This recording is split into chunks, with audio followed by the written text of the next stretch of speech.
Halo semuanya, balik lagi di video kali ini. Jadi untuk di video kali ini gue mau ngelanjutin lagi pembahasan tentang makroekonomi, cuman kita akan lebih bahasnya lagi sekarang ke international trade. Jadi karena di video-video sebelumnya kita udah terlalu fokus tentang makroekonomi itu tuh tapi dalam cakupan suatu negara saja. Nah, sekarang kita akan coba melebarkan analisisnya untuk melihat bagaimana sih sebenarnya perilaku ekspor dan juga impor yang terjadi dalam suatu negara gitu. Jadi hubungannya mereka dengan negara lain lah gitu. Jadi seperti yang kalian tahu kalau kita bicara international trade ya berarti perdagangan gitu ya, tapi perdagangan internasional. Yang mana perdagangannya itu bisa sifatnya ekspor maupun bisa juga sifatnya impor. Nah, untuk yang baru belajar ekonomi, sederhananya ekspor itu tuh saat sumber daya kita atau barang yang kita punya itu kita jual ke negara lain. Jadi ekspor keluar gitu. Sedangkan impor itu adalah kondisi di mana kebalikannya kita membeli atau kita membeli sumber daya ataupun barang dan jasa dari negara lain masuk ke dalam negara kita gitu. Jadi itu impor gitu. Nah, sebenarnya apa sih sebenarnya gitu ya alasan gitu. Kita mulai dulu dari alasan kenapa sih sebenarnya suatu negara itu tuh mau untuk melakukan ekspor dan juga impor sih gitu, perdagangan internasional gitu. Nah, sebenarnya ada beberapa alasan. Yang pertama gitu, yaitu kadang kita sebutnya sebagai arbitrase atau arbitrage gitu.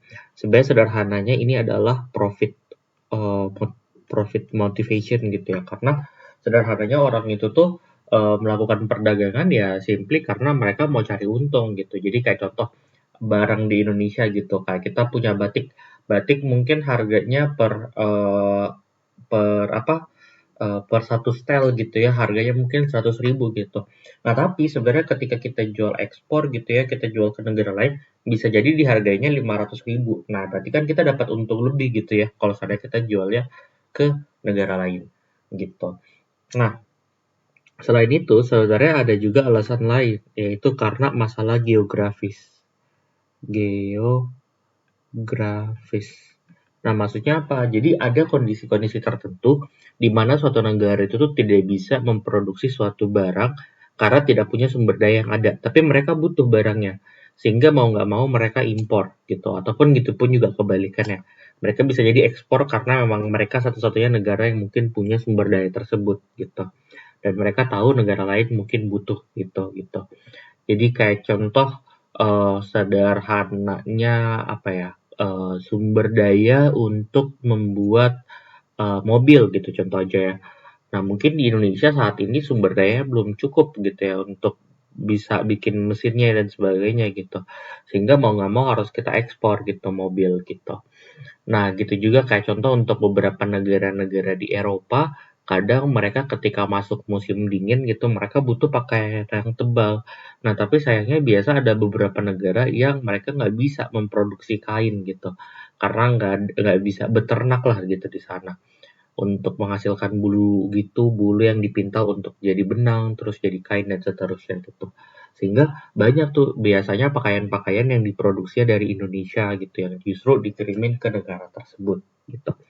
Nah, selain itu ada juga alasan yang lain yaitu cost saving. Jadi kadang bisa jadi suatu barang itu tuh bisa kita produksi sendiri, tapi kita memilih untuk mengimpor tujuannya ya karena biaya produksinya atau harga dari barang tersebut yang lebih murah gitu kalau kita ketimbang kita produksi sendiri.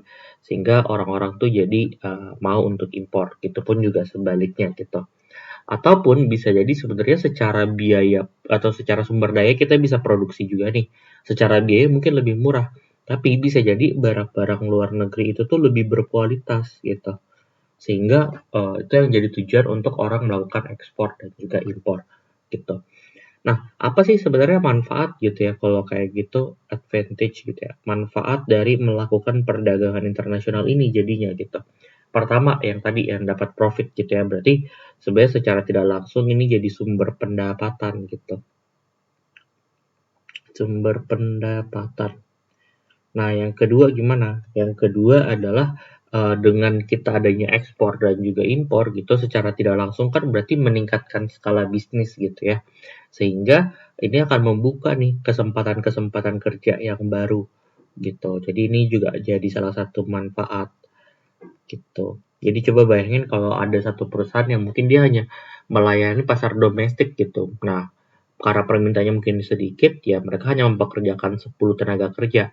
Tapi ketika mereka akhirnya memutuskan untuk bisa mengekspor gitu ya, permintaannya naik gede gitu kan, sehingga ya otomatis mereka bisa buka lapangan pekerjaan lebih banyak gitu. Nah, selain itu juga ada yang kita sebut sebagai stabilized price gitu. Jadi sebenarnya dengan kita membuka perdagangan internasional ini, setidaknya kita bisa menstabilisasi harga. Jadi kalau di analisis sebelum-sebelumnya kan kita ada bahas ya, bagaimana sebenarnya suatu kebijakan atau suatu perubahan dalam perekonomian itu tuh bisa jadi mempengaruhi harga, sehingga terjadi inflasi. Nah ini adalah untungnya dari adanya perdagangan internasional, karena dengan adanya perdagangan internasional, ketika harga domestik mengalami kenaikan, maka sebenarnya kita masih ada pilihan lain, yaitu barang-barang impor yang bisa jadi mungkin harganya jadi lebih murah sehingga sebenarnya harga menjadi cenderung lebih stabil gitu. Oke. Nah, yang keempat yaitu kalau seandainya kita lakukan perdagangan internasional, biasanya ada yang disebut sebagai transfer teknologi. Nah, maksudnya apa? Maksudnya adalah dengan kita melakukan perdagangan internasional, contoh nih Indonesia, kita mengimpor mobil gitu masuk ke Indonesia. Mungkin saat ini kita belum bisa produksi sendiri, tapi dengan kita mengimpor mobil masuk, kita bisa jadinya mempelajari, oh kira-kira gimana sih caranya kalau kita mau produksi mobil sendiri gitu. Nah, jadi ada transfer teknologi di sana gitu. Oke. Nah, tapi sayangnya sebenarnya perdagangan internasional itu seringkali tidak berjalan dengan lancar. Jadi terkadang ada yang namanya barrier atau hambatan gitu ya, barriers dalam perdagangan internasional. Ada cukup beragam juga. Yang pertama adalah kalau seandainya ada masalah dalam economic and social condition gitu dari negara. Jadi kayak contoh Indonesia, kita nggak bisa nih sebenarnya mungkin melakukan perdagangan internasional gitu dengan negara-negara spesifik yang sedang konflik gitu ya, karena sederhananya kita nggak bisa nih mendistribusi atau menjual barang kita ke sana dan mereka pun juga nggak bisa ngirimin barang mereka ke kita gitu. Jadi harus memperhatikan kondisi ekonomi dan sosial juga gitu. Nah, yang kedua biasanya adalah kalau seandainya terjadi suatu policy tertentu, economic policy tertentu di suatu negara yang akhirnya berdampak pada perdagangan internasional. Contoh, kalau seandainya kita berdagang dengan Cina gitu contoh ya. Terus tiba-tiba kalau seandainya, contoh kita ekspor suatu barang ke Cina. Terus kalau seandainya tiba-tiba negara Cina itu melakukan kebijakan gitu, oh kita akan stop semua perdagangan internasional dengan Indonesia. Nah ya udah, berarti kita nggak bisa berdagang lagi sama Cina jadinya kan. Ya itu menghambat juga international trade gitu. Nah tapi itu contoh aja ya. Dan yang ketiga yaitu exchange rate. Nah exchange rate itu apa? Exchange rate ini itu adalah nilai tukar. Jadi sebenarnya kan kalau setiap negara itu punya mata uangnya masing-masing gitu kan. Jadi Indonesia rupiah, Amerika dolar, Jepang yen dan sebagainya gitu. Nah, otomatis butuh suatu satuan nilai tukar gitu kan. Jadi kira-kira 100.000 rupiah itu sama dengan berapa dolar gitu dan sebagainya. Nah, nilai tukar itulah yang kita sebut sebagai exchange rate gitu. Nah, kadang ketika exchange rate mulai perubahan, berarti sebenarnya secara konversi tadi tuh mulai perubahan gitu kan. Sehingga implikasinya apa? Implikasinya bahwa bisa jadi harga ekspor dan impor itu mengalami perubahan ketika exchange rate ini berubah. Sehingga ini juga menjadi salah satu hambatan dalam international trade gitu. Oke. Nah, sebenarnya masih balik lagi sih. Pertanyaannya adalah kenapa sih sebenarnya international trade ini bisa terjadi? Nah, kita mau coba jelasinnya lewat teori-teori gitu. Nah, jadi ada banyak sekali teori yang berusaha untuk menjelaskan tentang international trade gitu. Yang paling terkenal itu biasanya adalah teori yang berdasarkan Adam Smith dan juga David Ricardo. Nah, mungkin kita mulai dulu dari Adam Smith gitu ya. Adam Smith itu tuh punya teori namanya absolute advantage teori gitu atau teori keuntungan mutlak gitu ya. Nah, ini by Adam Smith. Jadi si Smith ini tuh mengasumsikan, contoh bayangin aja kalau seandainya negara di dunia ini tuh cuma ada dua negara gitu ya, negara A sama negara B contohnya. Oke. Terus barangnya itu yang bisa diproduksi gitulah ya. Itu cuma ada dua gitu. Contoh aja mobil sama motor gitu. Contoh aja ya. Nah, contoh di sini 2, di sini 5, di sini 10, sini berapa ya? 7 deh. Nah, kalau kita perhatiin di sini, jadi Adam Smith itu mau bilang, suatu negara bisa melakukan perdagangan internasional jika seandainya mereka memiliki suatu keunggulan mutlak, keunggulan mutlak atau absolut gitu ya, pada suatu barang, dan partner negara satunya lagi itu punya keuntungan mutlak di barang yang lain. Jadi kayak contoh kalau kalian perhatiin gitu ya, untuk mobil kita bisa bandingin kira-kira mana negara yang bisa produksi lebih banyak. Oh ternyata negara B itu bisa produksi lebih banyak karena dia bisa produksi 5 gitu ya. Sedangkan motor itu adalah yang paling banyak yang A gitu. Nah sehingga dalam kondisi ini A dengan B itu bisa melakukan perdagangan internasional karena satunya unggul di mobil, satunya unggul di motor gitu. Jadi ini bisa gitu ya. Nah tapi menurutnya Adam Smith gitu ya, kalau seandainya suatu negara kasusnya justru kayak gini nih. Contoh ini mobil, ini motor gitu ya. Kasusnya justru seperti ini gitu. Jadi kalau yang mobil paling banyak B, motor paling banyak B juga gitu. Nah dalam kondisi ini menurut Adam Smith itu tidak bisa. Kenapa? Karena menurut Adam Smith kalau dalam kondisi kayak gini ya jatuhnya B tidak punya intensi gitu atau tidak punya keuntungan kalau harus berdagang dengan A gitu. Karena toh juga mobil dan motor dua-duanya bisa mereka produksi lebih banyak dari A gitu. Oke. Nah, ini berdasarkannya Adam Smith. Itu yang kita sebut sebagai absolute advantage gitu. Nah, tapi sebenarnya teori ini tuh berusaha untuk disempurnakan oleh muridnya yaitu David Ricardo. Nah, makanya muncullah yang namanya comparative advantage gitu. Advantage teori. Nah, ini by David Ricardo. Nah, jadi David Ricardo ini bilang, sebenarnya di kondisi yang tadi nih, saat kita bilang dia tidak bisa, sebenarnya masih berpeluang bisa, gitu. Karena ternyata yang diperhatikan itu adalah keuntungan komparatifnya, gitu. Ceritanya. Nah, maksudnya kayak gimana, gitu. Contoh kita ambil case yang sama aja ya. Ini mobil, ini motor.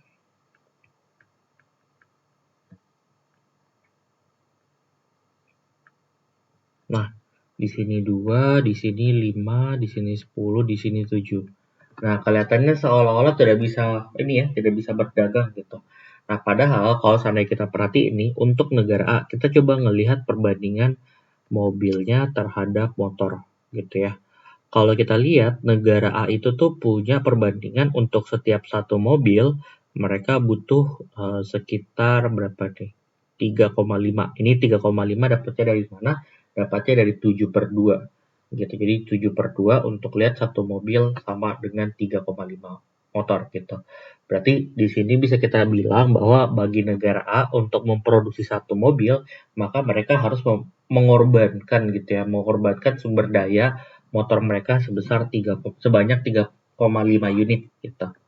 Nah, sedangkan kalau kita lihat negara B, mereka itu tuh perbandingannya 5/10, yang berarti itu kalau kita sederhanain jadinya 1/2 gitu kan. Jadi untuk memproduksi mobil justru membutuhkan membutuhkan motor sebanyak 2 unit gitu. Nah, kalau kita lihat secara sekilas di sini, negara B berarti jadinya adalah negara yang memiliki keunggulan komparatif di mobil. Kenapa? Karena dengan kayak gini kita bisa lihat gitu kalau negara B ini jadi punya kecenderungan untuk memproduksi mobil di harga yang lebih murah karena dia hanya cukup mengorbankan 2 motor aja. Sedangkan A itu perlu untuk mengorbankan 3,5 motor, lebih banyak lah gitu. Oke. Nah, sekarang kita lihat terus kalau perbandingannya adalah ini kita balik gitu ya, motor terhadap mobil gitu ya. Nah, berarti kalau motornya satu, kira-kira kita harus ngorbanin berapa mobil sih? Nah, berarti tadi dibalik ya, bukan 7/2 lagi, tapi sekarang jadinya 2/7 gitu. 2/7. Nah, sedangkan kalau B itu berarti motor bagi mobil gitu ya, 10 banding. Ini motornya kalau satu berarti 5/10 gitu. 5/10 berarti 1/2 gitu ya. Atau ini berarti jadi 1 banding. Ini kalau kita bikin jadi koma-koman harusnya 0,28 lah sekian.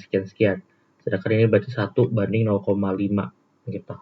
Nah, kita bisa lihat sekarang kasusnya justru untuk memproduksi motor, A itu harus mengorbankan 0,28 mobil. Sedangkan B untuk memproduksi satu motor, dia harus mengorbankan 0,5 mobil. Nah, di sini berarti A mengorbankan lebih sedikit kan, yang berarti A itu tuh memproduksi lebih murah gitu. Makanya sebenarnya di sini walaupun A itu tidak memproduksi motor sebanyak B, tapi biaya produksinya jauh lebih murah daripada B gitu, sehingga mereka itu punya keunggulan komparatif itu di motor. Makanya sehingga di sini A dengan B itu bisa melakukan perdagangan internasional gitu menurutnya David Ricardo gitu. Nah, inilah adalah perbedaan antara Adam Smith dan juga David Ricardo gitu. Nah, sebenarnya masih ada lagi teori-teori yang lain yang berusaha juga untuk menjelaskan gitu ya, tentang bagaimana suatu negara itu cenderung melakukan perdagangan internasional. Salah satu teori yang juga cukup terkenal itu kita kenalnya sebagai Heckscher-Ohlin. Jadi ini adalah dua ekonom yang berbeda ya. Biasanya kita sebutnya sebagai HO teori. Jadi sederhananya sebenarnya menurut Heckscher dan Ohlin gitu, kalau seandainya ada dua negara A dengan negara B, nah kedua negara ini pasti mereka punya kecenderungan intensif yang berbeda. Jadi bisa jadi negara A ini tuh sifatnya dia padat modal. Padat modal itu tuh berarti ini ya, kapital intensif gitu. Sedangkan negara B bisa jadi labor intensif atau padat karya gitu. Nah, ketika ini terjadi, maka akan ada kecenderungan negara A itu akan mengekspor gitu ya, barang-barang yang sifatnya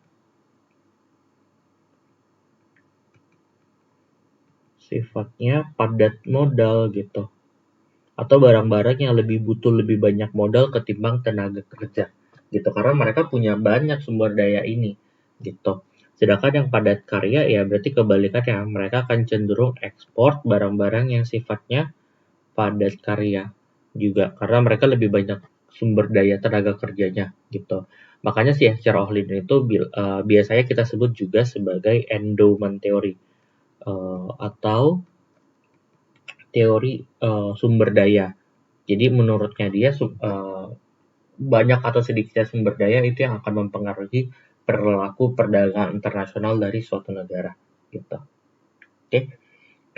Nah, mungkin yang terakhir kita udah sempat bahas juga ya, tadi ada di bagian barriers gitu ya. Kalau ternyata salah satu yang mempengaruhi juga itu adalah economic policy, di mana economic policy itu tuh berarti kebijakan dari suatu negara. Nah, apa sih sebenarnya kebijakan-kebijakan yang mungkin muncul gitu ya dari suatu negara international policy gitu, terutama dalam hal trade ya. Gitu. Nah, ada banyak sebenarnya. Yang pertama, bisa jadi suatu negara itu menganggap impor itu sebagai ancaman untuk industri dalam negeri. Sehingga biasanya yang dilakukan itu ada aja yang ngelakuin kayak import restriction. Ini berarti pelarangan impor total, jadi nggak boleh ada impor gitu. Atau bisa jadi boleh deh kalau gitu ada impor, tapi tolong di kuota gitu. Jadi jumlahnya dibatasi gitu. Atau bisa jadi suatu negara itu tuh melakukan taif. Jadi oke deh boleh gitu diimpor masuk ke dalam suatu negara, tapi kita kenakan tarif. Jadi harganya akan lebih tinggi gitu. Jadi ini kayak seolah-olah seperti pajak lah gitu. Oke. Nah, atau bisa jadi untuk barang-barang yang bagus gitu ya, atau industri dalam negeri yang mau coba untuk ekspor, nah itu biasanya kadang dikasih subsidi gitu, subsidi ekspor gitu. Nah ini bisa jadi juga gitu. Nah, atau bisa jadi suatu negara itu melakukan yang namanya dumping. Nah, tapi harus diperhatikan bahwa dumping itu sebenarnya sifatnya ilegal di dunia nyata ya. Jadi udah ada organisasinya kan untuk mengatur international trade itu tuh namanya WTO atau World Trade Organization. Nah, jadi melarang yang namanya dumping. Nah, karena apa? Karena dumping ini tuh adalah salah satu tindakan di mana kita sengaja memberlakukan harga yang lebih murah ketika kita mengekspor suatu barang. Jadi kayak contoh kalau Indonesia, ini tapi ini bukan kasus nyata ya. Contoh batik harganya 100.000 gitu. Terus kita mau ekspor ke Malaysia. Nah, kita tahu Malaysia juga ada memproduksi batik. Tapi kita sengaja nih, kita mau mematikan industri batik di Malaysia dulu. Sehingga ketika kita ekspor, kita sengaja turunin harganya jadi 50.000 gitu. Biar semua semua industri batik di Malaysia jadinya habis gitu. Setelah itu baru kita naikin harga gitu. Nah, itu adalah perilaku dumping yang namanya. Nah, itulah yang makanya disebutnya sebagai ilegal karena itu berarti secara tidak langsung kita mau untuk menghancurkan pasar di negara lain biar bisa kita kuasain gitu. Oke. Nah, mungkin sekian dulu untuk video kali ini pengenalan dasar tentang international trade. Di next video gue akan coba bahas lagi tentang neraca pembayaran, tentang exchange rate dan sebagainya. Oke. Thank you semuanya for watching. Kalau ada pertanyaan boleh langsung ditanyain di kolom komen aja. Thank you all.